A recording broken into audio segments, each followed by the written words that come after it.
హైదరాబాద్ నుండి USA, UK, Canada ఏ దేశానికైనా fastest international courier service avocai.com. Free pickup, free packing.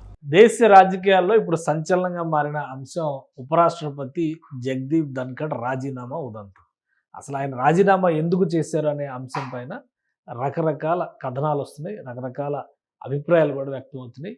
ప్రధాన ప్రతిపక్షంగా ఉన్నటువంటి కాంగ్రెస్ పార్టీ ఆల్రెడీ దీని వెనుక భాజపా వైరస్ ఉంది, అందుకే ఆయన రాజీనామా చేశారంటూ స్టేట్మెంట్స్ కూడా ఇస్తున్నటువంటి పరిస్థితి ఉంది.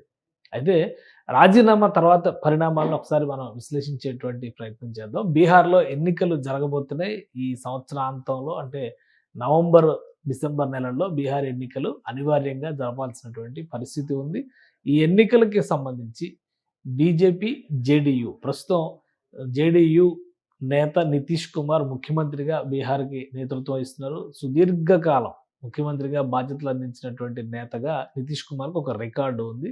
నితీష్ నేతృత్వంలోనే ఈసారి కూడా ఎన్నికలకు వెళ్తామని చెప్పని బీజేపీ నాయకత్వం చెబుతుంది. అయితే ప్రస్తుతం ఉన్నటువంటి రాజకీయ పరిణామాలు, బీజేపీ ముఖ్యంగా నితీష్ కుమార్ వ్యవహార శైలి బీజేపీకి కొంత ఇబ్బందికరంగా మారే అవకాశం ఉందని ఒక ప్రత్యేకమైన హామీ ఇవ్వడం ద్వారా నితీష్ కుమార్ని రాష్ట్రపతి చేసేందుకు కావాల్సినటువంటి ప్రణాళికను సిద్ధం చేసేటువంటి క్రమంలోనే వైస్ ప్రెసిడెంట్ పోస్ట్కి ఆయన నామినేట్ చేసేటువంటి అవకాశాలు ఉన్నాయనే ఊహాగానాలు ఇప్పుడు పెద్దగా వినిపిస్తున్నాయి.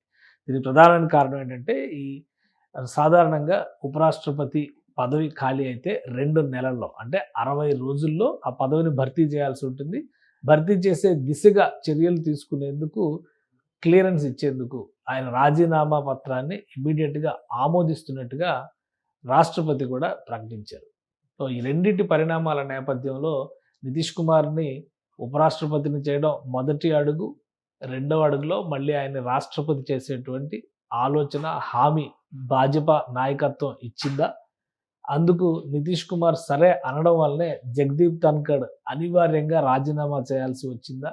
ఆయన ఆరోగ్య కారణాలని సాకుగా చూపిస్తూ రాజీనామా చేస్తున్నారు. కానీ ఇప్పుడున్నటువంటి పరిస్థితుల్లో ఆరోగ్య కారణాలు ఎట్టి పరిస్థితుల్లో అసలు విషయం కాదనే వాదన విపక్షాలు కూడా చేస్తున్నాయి. సో ఒకటి, ఆసక్తికరమైనటువంటి రాజకీయ సమీకరణలు, పరిణామాలు జరగబోతున్నాయి. ప్రస్తుతం కేంద్రంలో ప్రభుత్వం నిలబడిందంటే దానికి 2 రాష్ట్రాలు, ఆంధ్రప్రదేశ్, బీహార్ రాష్ట్రాలే ప్రధానమైన కారణం. బీహార్లో నితీష్ కుమార్ పార్టీకి వచ్చినటువంటి సీట్లు, ఆంధ్రప్రదేశ్లో కూటమి గెలిచినటువంటి సీట్లు, ఈ కాంబినేషన్ ద్వారానే కేంద్రంలో ఎన్డీఏ కూటమి 3వసారి అధికారంలోకి వచ్చింది. ఒకవేళ ఈ కాంబినేషన్లో ఏమాత్రం మార్పులు చేర్పులు జరిగినా విపక్ష కూటమి ఇండి అలయన్స్కి బలం పెరిగేటువంటి అవకాశం ఉంటుంది. కాబట్టి ఎట్టి పరిస్థితుల్లో ఈ ఛాన్స్ ఇచ్చేటువంటి అంశాన్ని మనం కన్సిడర్ చేయాల్సిందే అనేటువంటి ఆలోచనతోనే బీజేపీ అధినాయకత్వం ఒక వ్యూహాత్మక ఎత్తుగడ వేసినట్టుగా తెలుస్తుంది. ఈ పరిస్థితుల్లో ఉపరాష్ట్రపతి పదవికి జగదీప్ ధన్కడ్ రాజీనామా చేయడం, తదుపరి వారసుడిని ఎంపిక చేసే పనిలో ఎన్డీఏ కూటమి నాయకత్వం బిజీగా మారే ఛాన్సెస్ కనిపిస్తున్నాయి. ఒకవేళ నితీష్ కుమార్ ఉపరాష్ట్రపతి పదవికి కనుక అంగీకరిస్తే బీహార్లో జేడీయూ, బీజేపీ కూటమిని ఎవరు లీడ్ చేస్తారనేది కూడా ఇప్పుడు ఆసక్తికరంగా మారింది. సో బీహార్ ఎన్నికలే ఎజెండాగా కేంద్ర ప్రభుత్వం అడుగులు వేస్తోందని విపక్షాలు ఇప్పటికే ఆరోపణలు చేస్తున్నాయి. ఉపరాష్ట్రపతి పదవి రాజీనామా వ్యవహారం వెనుక కూడా బీహార్ ఎన్నికలే ఉన్నాయనేది ఇప్పుడు ఒక నిర్వివాదాంశంగా మారుతోంది. సో 1-2 రోజుల్లో దీనిపైన క్లారిటీ వచ్చేటువంటి అవకాశం ఉంటుంది. సుమన్ టీవీలో మీ పర్సనల్ అండ్ బిజినెస్ ప్రమోషన్స్ కోసం కింది నెంబర్కి కాంటాక్ట్ చేయండి.